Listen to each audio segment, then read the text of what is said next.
There's a couple of very small pieces, and these are the original, it's the original format for the photography I've been making, and those are contact prints of a drawing actual size. And when I was making those to begin with, I was really thinking about producing a photograph. I wanted this mysterious object that was somewhere between a photograph and drawing, and it was the most simple version of that.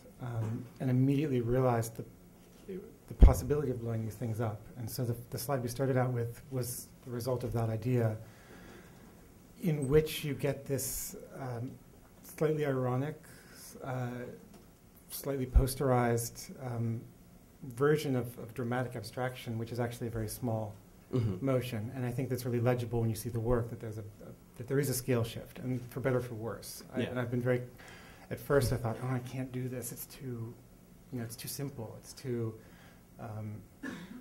permissive to let myself make this gesture in such an easy way. But I got interested in making a kind of, I always call it an ersatz portrait gallery, a portrait gallery that looks like it's a real painterly gallery, that when you get inside of it, you see these process of transformation that it's gone through from something which is obviously not even exactly the same size.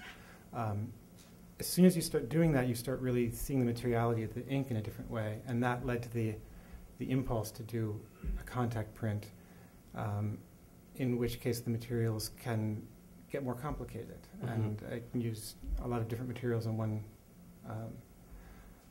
piece of mylar or one canvas or whatever the ground is. And what I'm interested in that is that it changes the criteria through which you would normally judge a painting. That things like color, even things like facture, things like the difference between a water-based and an oil-based material all get reduced to how light passes through it. And that's a similar kind of violence to me as the radical scale shift. So in this body of work, I was trying to take those two vocabularies and work back and forth. So the pictures we ended with are enlargements from very small drawings, which are using a variety of materials to get really out of control. And I haven't been able to make the same picture twice from that negative, because I'm using a silver pigment that refracts the light.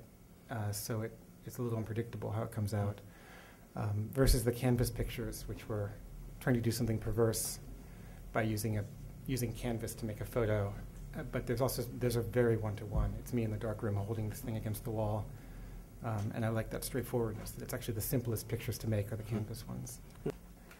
I was saying to Josiah earlier that there's the European Film Council has a website where you can post unidentified film fragments. So if you have a bit of film that you don't know what it is, you can put it, and people go online and look at it and see if they can identify it as just an open forum for this. And that was, in a way, how I imagined the center part of the show, with all these film fragments, like snippets from my collection. If people have lost what these things are, I'm going to put them all in one place, and you're seeing all these evocative fragments out of these different things. And there's a little portrait in the wall of a woman standing sort of like this, which is from that archive site. It's a screen test of an unknown actress from I think the 40s probably. Right. So the issue about, like, when you were saying it's something that you wanted to own, to ask the question, it's like, well, what does Hertatila mean to you, right? In one level, but then there's Hertatila's actual socio-political significance of her biography, and I'm wondering how you weave those two together as you make a decision to make the work.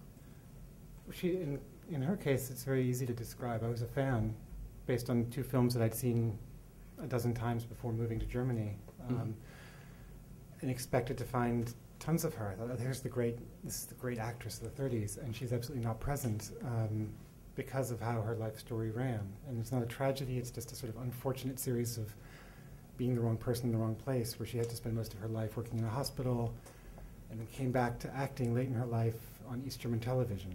So basically off the grid. And what started as being interested, just loving these performances, turned into an interest in what happened to this person, where are these images, and that gets so caught up with history, but it also is caught up with me moving to Germany with this expectation that this was German film, getting the personal bug to solve this puzzle. So it is connected to the place and the time, and my place and my time, and watching these films, and finding something on eBay and getting it in the mail and opening the envelope, and all of that becomes part of what I attach to those images. But then I wouldn't stand here and say, you should know this. I'm not saying this is the greatest actress who everyone should know, and I'm not saying it's so significant or interesting that I have this relationship, but it's the body of emotional affect, or it's the grounding to my relationship to these images, so it comes into the work in all kinds of ways. I mean, with the scientist, I'm a little embarrassed at how one-to-one that ended up being. Because, of course, his story is that he was doing his criticality experiments with just a screwdriver. And one day slipped. And so that was the end. And so I'd been working with all these photographs with big enlargers. And I had made this drawing of him, and I used the tabletop, the cheap opaque projector. And the idea was to use the plastic lens that was absolutely like the wrong equipment for what one should be doing to enlarge this image, and that then puts in a lack of focus. A lot of the things that go wrong with that image that create the layers between you and seeing his face are simply me saying, "Well, he used the wrong tool. I'm going to see how this works out." Still alive. Yeah, it's true. I'm not a nuclear scientist for very good reason.